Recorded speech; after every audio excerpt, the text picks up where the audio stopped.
নমস্কাৰ ছাৰ বাইদেউসকল, হাইকোৰ্টৰ নিৰ্দেশ অনুযায়ী অনাশিক্ষক কৰ্মচাৰীয়ে লাভ কৰিব পে স্কেলৰ দৰমহা। হয়, 8 সপ্তাহৰ ভিতৰত ৰাজ্য চৰকাৰে নিৰ্ধাৰণ কৰিব লাগিব পে স্কেলৰ নিৰিখ।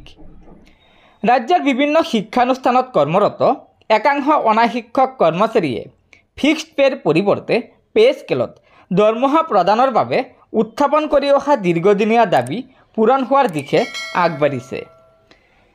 বিভিন্ন পৰ্যায়ৰ শিক্ষানুষ্ঠানসমূহত কৰ্মৰত অনাশিক্ষক কৰ্মচাৰীসকলক পে স্কেলত দৰমহা দিবলৈ গুৰুত্বপূৰ্ণ নিৰ্দেশ দিছে গুৱাহাটী উচ্চ ন্যায়ালয়ে।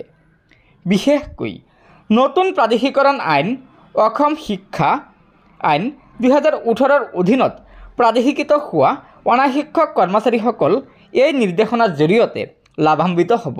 অসম চৰকাৰে নতুন প্ৰাধিকৰণ আইন 2018ৰ অধীনত ৰাজ্যৰ বিভিন্ন বিদ্যালয়, মহাবিদ্যালয়, উচ্চতৰ মাধ্যমিক বিদ্যালয়, ছিনিয়ৰ ছেকেণ্ডাৰী স্কুল, উচ্চ মাধ্যমিক স্কুল আদি প্ৰাধিকৰণ কৰে। কিন্তু এই শিক্ষানুষ্ঠানসমূহত কৰ্মৰত জ্যেষ্ঠ সহায়ক, পুথিভঁৰাল সহায়ক, চতুৰ্থ বৰ্গৰ কৰ্মচাৰী আৰু আন আন পদবীত কৰ্মৰত হৈ থকা কৰ্মচাৰীসকলে ফিক্সড পেত দৰমহা লাভ কৰি আছে। কিন্তু এনে কৰ্মচাৰীসকলৰ বাবে কোনো শিক্ষাগত তথা বৃত্তিগত অৰ্হতাৰ কথা আইনখনত উল্লেখ নকৰি অসম চৰকাৰৰ অধীনৰ বিভিন্ন পৰ্যায়ৰ প্ৰাদেশিকৃত পৰ্যায়ত অনাশিক্ষক কৰ্মচাৰী হিচাপে কৰ্মৰত হৈ চৰকাৰী কৰ্মচাৰী লেখীয়াকৈ অৰ্হতা থকা সত্ত্বেও বৈষম্যমূলকভাৱে পূৰ্ণ পৰ্যায়ৰ কৰ্মচাৰীলৈ উন্নীতকৰণ কৰাৰ পৰা বিৰত থাকে।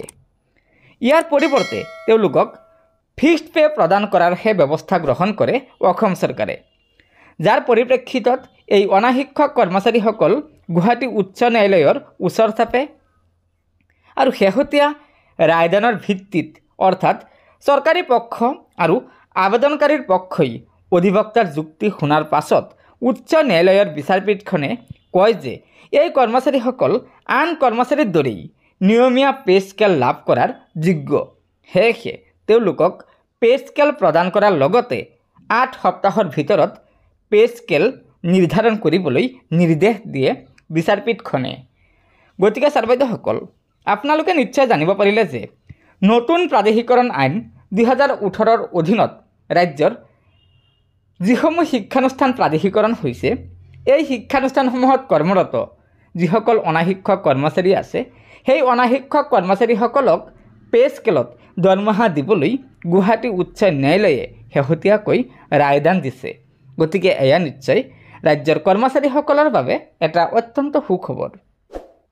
সেয়েহে লগৰ বন্ধুবৰ্গক এই ভিডিঅ'টো শ্বেয়াৰ কৰি আজিৰ এই সুখবৰটো জনাই দিব আৰু নতুনকৈ অহা ছাৰ বাইদেউসকলে অনুগ্ৰহ কৰি আমাৰ এই চেনেলটো ছাবস্ক্ৰাইব কৰি ল'ব। ধন্যবাদ। জয় আই অসম।